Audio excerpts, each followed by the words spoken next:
आज हम जानने वाले हैं इस संसार की सबसे पहली प्रेम कहानी के बारे में, जिसमें न कोई शर्त थी, न कोई बंधन, बस एक दृढ़ता थी, एक श्रद्धा थी। इस कहानी में रंग भी है और दुख का संग भी। यह है शिव और सती की अमर प्रेम कहानी, जिसमें प्रेम है, त्याग है और अंत में एक नई शुरुआत है। तो आइए जानते हैं इस महान प्रेम कथा को, सती कथा को। सती!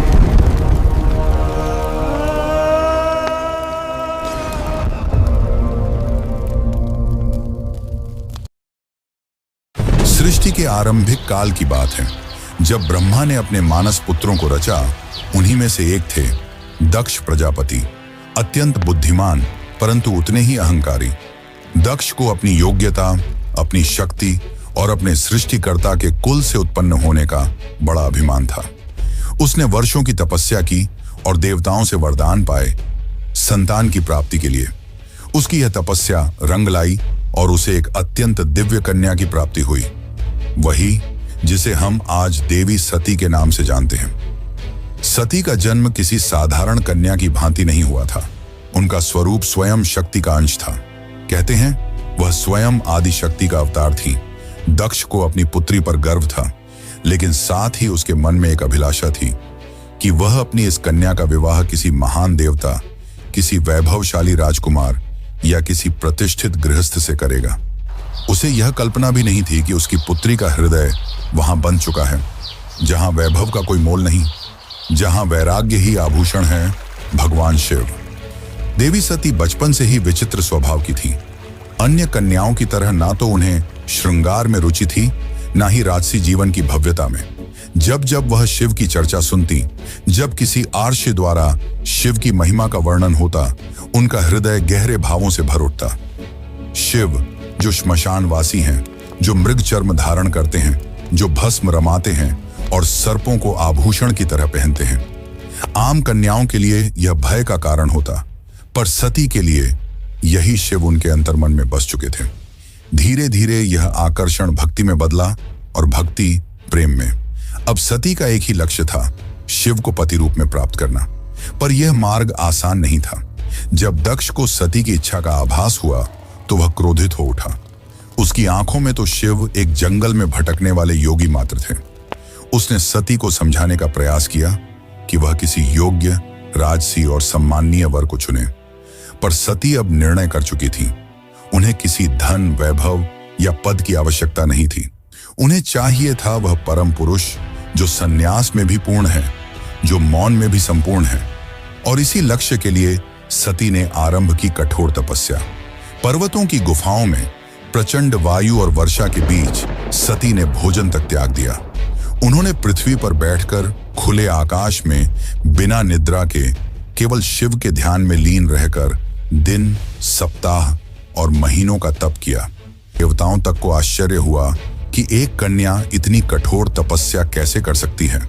और जब उनकी तपस्या की अग्नि ने त्रिलोक को प्रभावित करना शुरू किया, तब अंततः भगवान शिव ने उनकी भक्ति को स्वीकार करने का निर्णय लिया। पर यह तो आगे की कथा है। अभी तो एक पिता के अहंकार और एक पुत्री के समर्पण की टकराहट शुरू हुई है।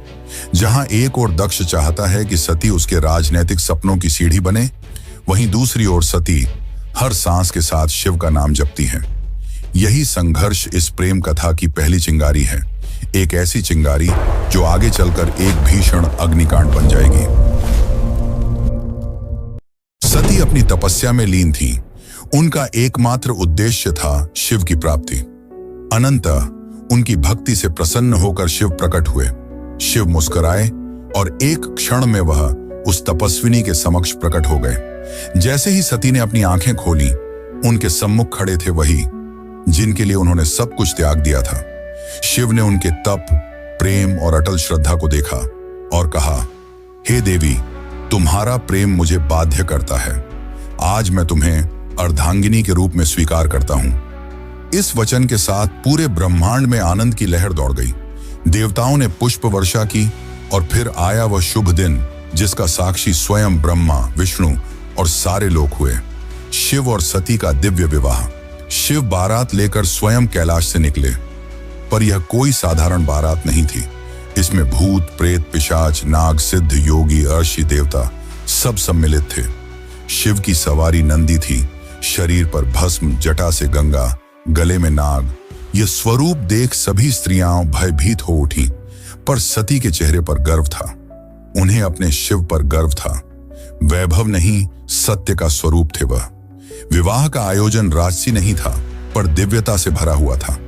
स्वयं ब्रह्मा ने मंत्रोच्चारण किया, विष्णु ने कन्यादान किया और समस्त लोगों ने इस मिलन का स्वागत किया। यह केवल दो आत्माओं का नहीं, सृष्टि के दो मूल तत्वों शिव और शक्ति का मिलन था। लेकिन इस भव्य विवाह में एक स्थान रिक्त रहा। सती के पिता दक्ष प्रजापति, वह नहीं आए, ना ही कोई संदेश भेजा, ना ही कोई आशीर्वाद, क्योंकि उनके लिए यह विवाह एक अपमान था, एक चुनौती उनके अभिमान को।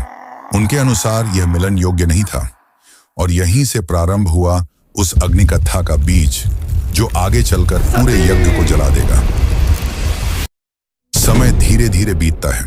कैलाश पर्वत पर प्रकृति की गोद में शिव और सती अपना वैवाहिक जीवन शांतिपूर्वक और आनंद से व्यतीत कर रहे हैं।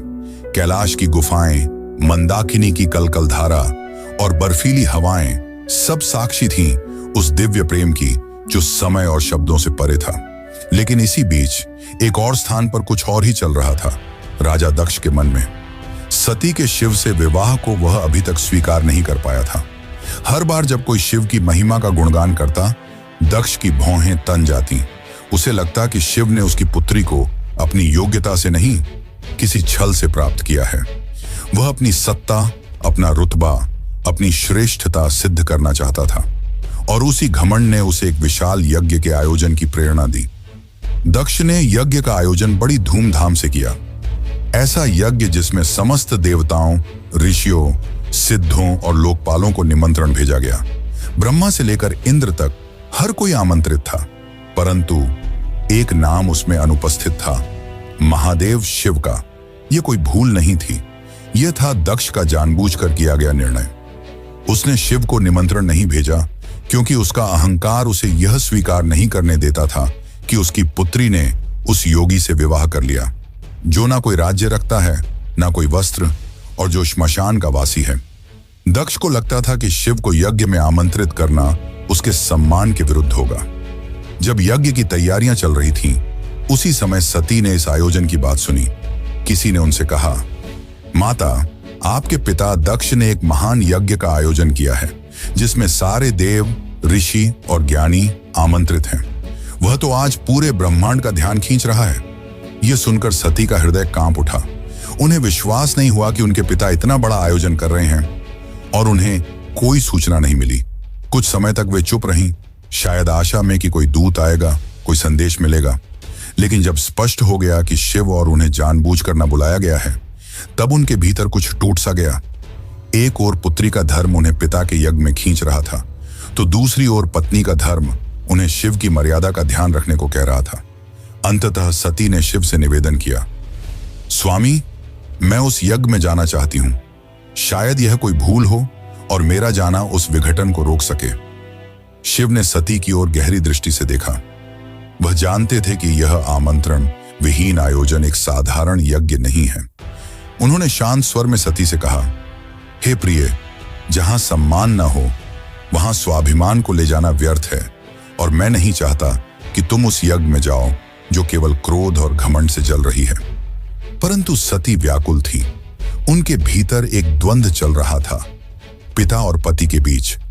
उन्होंने पुनः प्रार्थना की, प्रभु, मैं केवल एक पुत्री के रूप में वहां जाना चाहती हूं।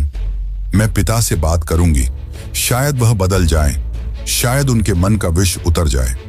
शिव ने इस बार उन्होंने अनुमति दे दी। सती ने कैलाश से विदा ली, अकेले, बिना किसी दूत या सम्मान के। वह एक बेटी थी जो अपने पिता से स्नेह की अपेक्षा लेकर जा रही थी, लेकिन उन्हें झांत नहीं था कि उस यज्ञ में उनका स्वागत नहीं, अपमान प्रतीक्षा कर रहा है। सती जब यज्ञ स्थल पर पहुंची तो उनके मन में उम्मीद थी कि पिता के नेत्रों में बेटी को देखकर कोमलता जगेगी, उनके मुख से स्वागत के शब्द निकलेंगे। लेकिन जब उन्होंने यज्ञ स्थल में प्रवेश किया तो सन्नाटा पसर गया। कोई स्वागत नहीं हुआ, कोई आसन नहीं दिया गया, जैसे वो वहां उपस्थित ही न हो। वहां बैठे देवताओं की आंखों में असहायता थी। सती ने पिता की ओर देखा, धीमे स्वर में कहा, पिताश्री, क्या आप नहीं चाहेंगे कि आपकी पुत्री भी इस पावन यज्ञ में सम्मिलित हो? दक्ष ने ठंडी हंसी के साथ उत्तर दिया, पुत्री, जिस दिन तूने उस नग्न भस्म रमाए श्मशान में विचरने वाले औघड़ को अपना पति चुना, उसी दिन तू मेरी पुत्री नहीं रही। दक्ष का स्वर ऊंचा हो रहा था और उसके शब्द जैसे शिव के लिए विष से भरे बाण हो। यह सुनकर सती की आत्मा कांप उठी थी। यह केवल अपमान नहीं था, यह शिव के उस स्वरूप का तिरस्कार था जो समस्त सृष्टि का आधार है। वे उठी, सभा की ओर देखा और बोली, तुम सब यहां धर्म की बात करने आए हो, यज्ञ की बात करते हो, पर जिस शिव के बिना कोई यज्ञ संपन्न ही नहीं हो सकता, उसी शिव का तुम अपमान करते हो। फिर उन्होंने आगे कहा, जिसे तुम औघड़ कहते हो वही काल का भी काल है। जिसे तुम श्मशानवासी कहकर हंसते हो वही मृत्यु से परे है, और जिसे तुम भस्मधारी कहते हो वही भस्म से मोह को जलाता है। उनकी आंखों में आंसू थे, लेकिन स्वर तेज था, ऐसा तेज कि स्वयं देवता भी सिर झुका लें। सभा स्तब्ध थी, कोई उत्तर नहीं दे सका, लेकिन सती का हृदय अब टूट चुका था। उन्होंने कहा, जिस शरीर ने आज मेरे प्रभु का अपमान सुना है, वह शरीर अब इस संसार के योग्य नहीं। और वे सीधे यज्ञ कुंड की ओर बढ़ी। वहां उपस्थित देवता उन्हें रोकना चाहते थे, पर सती अब कोई नारी नहीं थी, वह साक्षात अग्नि बन चुकी थी। उन्होंने अपने नेत्र बंद किए, शिव का स्मरण किया और अग्नि में कूद गईं। उनके चेहरे पर भय नहीं था, बल्कि एक शांति थी, एक समर्पण था जो पूरे यज्ञ मंडप को झकझोर गई। अब इस यज्ञ की अग्नि से वो तूफान उठने वाला था जो पूरे को तबाह कर सकता था। तो चलिए अब जानते हैं आगे की कथा। लेकिन उससे पहले अगर आपको वीडियो अच्छी लग रही है तो वीडियो को लाइक जरूर करें और कमेंट में लिखें, हर हर महादेव। कैलाश पर शांति थी, पर वह शांति तूफान से पहले की थी। जब भगवान शिव को यह ज्ञात हुआ कि उनकी अर्धांगिनी अग्नि में समर्पित हो गई, तो उनके हृदय में तूफान उमड़ पड़ा। आंखों में वेदना, मन में शून्यता और आत्मा में आग। ये वो शिव थे जिनका क्रोध ही प्रलय कहलाता है। शिव अपनी समाधि से उठे, उनकी जटाएं लहराईं, नेत्र रक्तिम हो उठे और सारा ब्रह्मांड कांप उठा। फिर अपने दोनों हाथों से अपनी जटाएं पकड़ी और उन्हें पृथ्वी पर पटक दिया। उसी क्षण पृथ्वी फटी और उस क्रोध की ज्वाला से प्रकट हुआ एक रूप, भयंकर, तेजस्वी और अजेय, वीरभद्र। वीरभद्र कोई सामान्य योद्धा नहीं था, वह शिव के विकराल रूप का अंश था। उसका शरीर अग्नि सा दीप्यमान था, आंखों में प्रतिशोध की ज्वाला, हाथ में तलवार। उसका प्रकट होना सृष्टि के संतुलन को डगमगाने लगा था। वीरभद्र प्रचंड गति से दक्ष के यज्ञ की ओर बढ़ चला। जिस दिशा में वह चलता, धरती कांपती, आकाश बदलता और देवताओं के हृदय कांप उठते। जैसे ही वीरभद्र यज्ञ स्थल पर पहुंचा, आकाश में अंधकार छा गया और वीरभद्र प्रकट हो चुका था। उसकी उपस्थिति मात्र से यज्ञ की अग्नि थर्रा उठी। वह बिना रुके आगे बढ़ा। पहले यज्ञ वेदी को तोड़ा, फिर वेद पाठ करने वाले ब्राह्मणों को हटाया। उसकी आंखों में एक ही लक्ष्य था, दक्ष। वीरभद्र के सामने कोई नहीं टिक सका। वह अकेला था, परंतु अजेय। उसके प्रत्येक प्रहार में शिव का शाप था और हर गर्जना में सती का विलाप। अंततः वह दक्ष के सामने पहुंचा। दक्ष अब भी अपने अभिमान में डूबा था। वह चिल्लाया, मैं यज्ञ करता हूं, मुझे कोई छू नहीं सकता। वीरभद्र ने उसकी आंखों में देखा और कहा, तू पिता कहलाने योग्य नहीं। आज तुझे उसी अग्नि में भस्म करूंगा जिसमें तूने धर्म का मजाक उड़ाया। और एक ही झटके में वीरभद्र ने अपनी तलवार से दक्ष का सिर धड़ से अलग कर दिया। पूरी सभा में सन्नाटा छा गया। देवता स्तब्ध रह गए। यज्ञ की अग्नि बुझ गई और पृथ्वी पर सिर्फ राख रह गई। वो राख जो अहंकार, अधर्म और अपमान की अंतिम परिणति थी। वीरभद्र शिव की आज्ञा पूरी कर चुका था, पर यह कहानी यही नहीं रुकती। अब आएगा वो क्षण जब शिव स्वयं यज्ञ स्थल पर पहुंचेंगे, सती के शव को उठाएंगे और सृष्टि में संतुलन डगमगाएगा। जब महादेव यज्ञ स्थल पर पहुंचे, उन्होंने सती के जले हुए शरीर को देखा। वह दृश्य ऐसा था जिसने स्वयं काल को रुला दिया। शिव ने धीरे से कंपाते हाथों से अपनी सती को बाहों में उठा लिया। उनकी आंखों से आंसू थे और फिर वह चल पड़े। शिव सती के शव को अपनी गोद में लिए पूरे ब्रह्मांड में भटकने लगे। उस विरह में जो पूरे ब्रह्मांड को भयभीत कर रहा था, ब्रह्मांड असंतुलित होने लगा। देवता भयभीत हो उठे। यदि शिव यूं ही विलाप करते रहे तो सृष्टि का संतुलन टूट जाएगा, प्रलय आ जाएगा। तब सभी देवता भगवान विष्णु के पास पहुंचे और उनसे सृष्टि को बचाने की प्रार्थना की। तब विष्णु ने अपना सुदर्शन चक्र चलाया। जैसे ही सुदर्शन चक्र चला, उसने सती के शरीर को टुकड़ों में विभाजित कर दिया। शिव कुछ क्षणों के लिए रुके पर प्रतिरोध नहीं किया। यह सृष्टि के लिए आवश्यक था। जहां जहां सती के अंग गिरे वहां दिव्य ऊर्जा फैल गई। पृथ्वी के वे स्थान शक्ति से भर उठे और वहीं बने शक्तिपीठ। ये कोई सामान्य स्थल नहीं थे, ये उस अमर प्रेम की गवाही थे जो शिव और सती के बीच था। ये थे वे स्थान जहां स्त्री, शक्ति, प्रेम, बलिदान और भक्ति सब कुछ एक साथ साकार हुए। कुछ स्थानों पर सती की आंखें गिरीं, कहीं उनका हृदय, कहीं उनके केश, तो कहीं उनके चरण, और हर स्थान एक केंद्र बन गया मां शक्ति का, जो हर रूप में पूजनीय हुई। कभी दुर्गा, कभी भैरवी, कभी भवानी। यही वे स्थान हैं जिन्हें आज हम कामाख्या, वैष्णो, ज्वाला, हिंगलाज और तारापीठ जैसे नामों से जानते हैं। इस प्रकार सती के वियोग से जन्मे ये शक्तिपीठ न केवल देवी के अंग हैं, ये उस प्रेम की शाश्वत उपस्थिति है जो आत्मा से आत्मा तक जुड़ता है। शिव अंततः हिमालय लौटे, पर अब वह ध्यान मग्न हो गए। वर्षों तक एक चट्टान की भांति बैठ गए, समाधि में डूबे। ना शब्द, ना गति, ना भावना, बस मौन और सती की स्मृति। काल की धारा आगे बढ़ती है, युग बदल जाते हैं, पर कुछ कहानियां समय की सीमाओं से परे होती हैं, और सती की कथा उन्हीं में से एक है। वह प्रेम जो अग्नि में तपकर शुद्ध हुआ था, वह विरह जो तांडव बन गया था। उस अधूरी यात्रा को अब पूर्ण होना था, पर यह कहानी यहां समाप्त नहीं होती।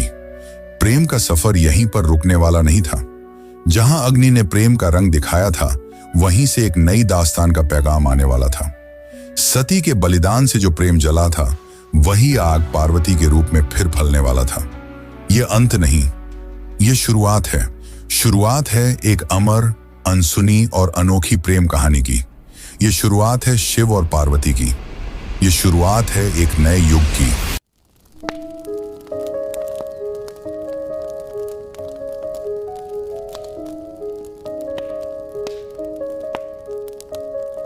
दारुण करुण सत्य सारिका अपरिजय शिवरायिका अबला जडपथिर पालिका हरदासिका सदारिका बलनि कुशैकराग्रा नक्तिन रत्ना भवसारिका किनकर्तास्मान स वैष्णव जल्पतो किनो प्रमुञ्च प्रतिधृतनयना मृदता बलनि किमु बिभ्रता किना प्रशम्य विषकञ्जकं नरमतः सदा सेनादिशति वेदसमर्यां धरे दूरनुभवा भवनिर्वणसुता विनिगीर्यमाण सर्गा सर्वयस्तोमिनी मता किञ्चयोदास्यमभ्या खिन्ना हार्दकुक्तिजातयानं हन्ति